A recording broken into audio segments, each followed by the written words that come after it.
The amphitheater of the Galactic Academy hummed with the usual pre-lecture chatter.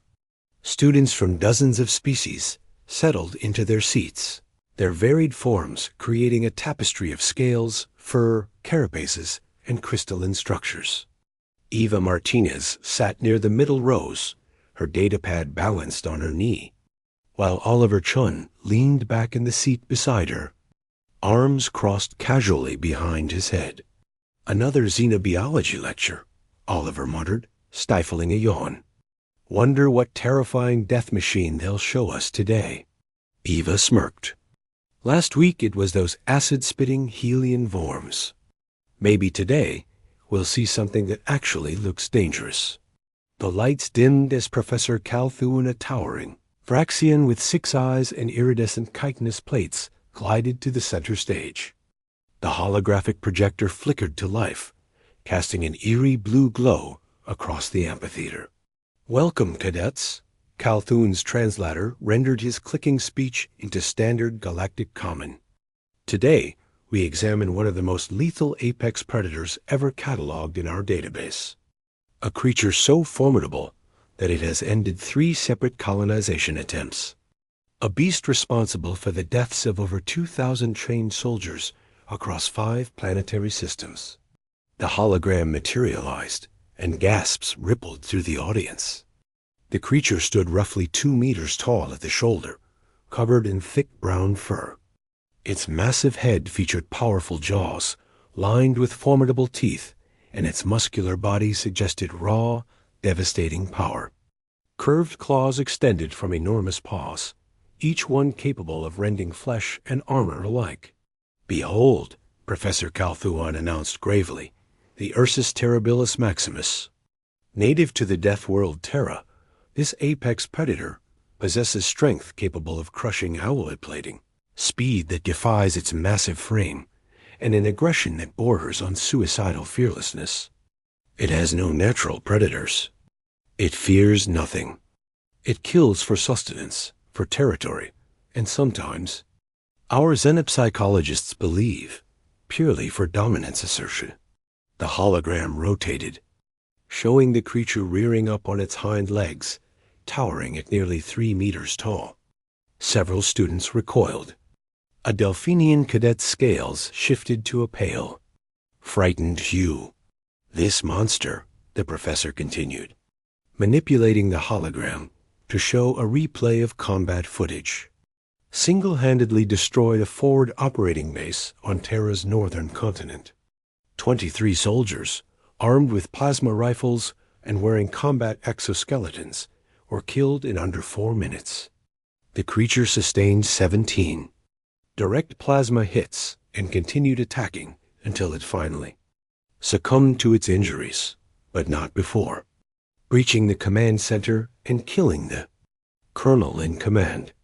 The amphitheater sat in horrified silence, all except for 2 seats in the middle rows, where muffled sounds could be heard. Oliver had his hand clamped over his mouth, his shoulders shaking.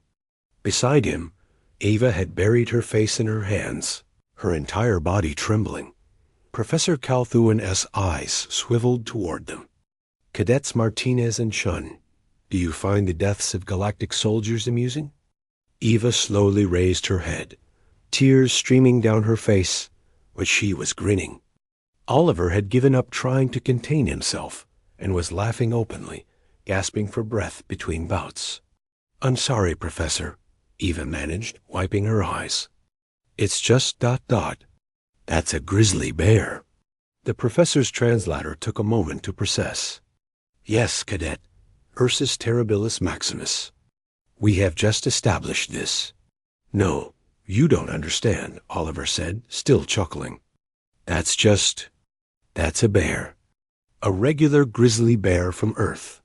I assure you, there is nothing regular about this apex predator." Professor Calthun replied coldly. Eva stood up, her laughter subsiding into hiccups. "Professor, where exactly on Earth did this encounter take place?" The professor consulted his datapad. "The Northern Territories. Coordinates indicate a region designated as Yellowstone," Oliver burst into fresh laughter. That's a national park. It's a nature preserve.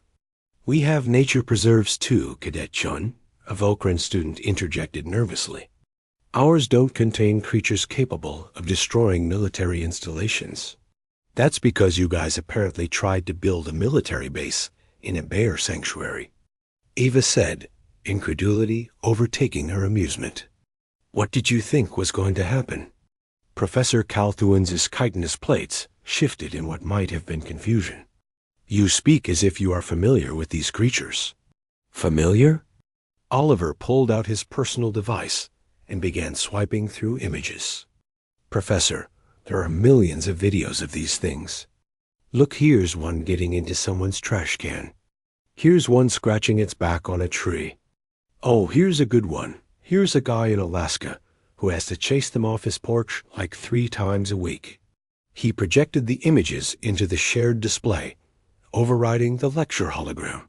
The amphitheater watched in stunned silence as a portly human man in flannel pajamas banged on a pot with a wooden spoon, yelling, "Get out of here, bear," while a grizzly reluctantly ambled away from a bird feeder.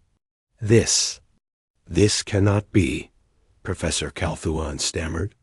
You coexist with these apex predators? Eva shrugged. I mean, we give them space, and they usually give us space. Don't get me wrong. They're dangerous, and people do die sometimes, but they're not unstoppable killing machines. They're just ... bears. We have rules, Oliver added. Don't surprise them. Don't get between a mother and cubs. Store your food properly when camping. Pretty standard stuff. A Centaurian cadet raised a tentacle tentatively. But the combat report, the plasma rifles, the colonel. Eva winced. Yeah, about that. If you shot a grizzly 17 times and it didn't go down, either your plasma rifles are way weaker than ours think, or you really pissed it off. Also, where was this base? Because if you built it near their food source during salmon season, that bear was probably just really hangry and really annoyed. Salmon season? The professor's translator seemed to struggle with the concept. They eat fish, Oliver explained. They're actually omnivores. They eat berries and stuff too. The hologram still showed the fearsome grizzly frozen mid-roar. To the galactic students, it remained a vision of nightmare death. To Eva and Oliver, it was Tuesday afternoon at Yellowstone. Let me get this straight, a Nexian cadet said slowly. You humans evolved on a planet where creatures like this are considered manageable wildlife?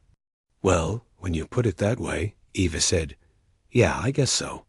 The amphitheater erupted in frantic chatter. Professor Calthuan stood motionless at the podium, his 6 eyes blinking in asynchronous confusion as he stared at the 2 human cadets who had just classified his most lethal apex beast as a mild inconvenience.